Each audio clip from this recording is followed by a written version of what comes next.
पुढचं हत्यार आहे 4 नंबरचं गॅस पाईप। लवचिक असा हा गॅस पाईप आहे आणि हा गॅसचा पाईप होता सुदर्शन घुलेकडे। अशा प्रकारचा तो गॅसचा पाईप होता जो सुदर्शन घुलेच्या काळ्या रंगाच्या स्कॉर्पिओ गाडीतून जप्त करण्यात आला, ज्या गाडीचा नंबर होता MH23Z9333। काळ्या रंगाच्या स्कॉर्पिओ गाडीतून हा हत्येच्या नंतर गाडी जप्त करण्यात आल्यानंतर त्या गाडीतून अशा प्रकारचा पाईप जप्त करण्यात आला, जो पाईप अशा पद्धतीने इथे करदुड्याने बांधून अशी मूठ तयार करण्यात आली होती।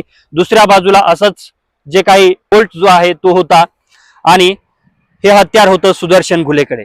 या हत्याराने सुदर्शन घुलेने संतोष देशमुखांना जनावरांसारखी मारहाण केली, ज्याचे व्रण आपण त्यांच्या शरीरावरती पाहिलेत। अशा प्रकारची ही हत्यार आहेत। या लवचिक गॅस पाईपचं वर्णन आहे धोकादायक नसलेला परंतु पुरेशा ताकदीने वापरल्या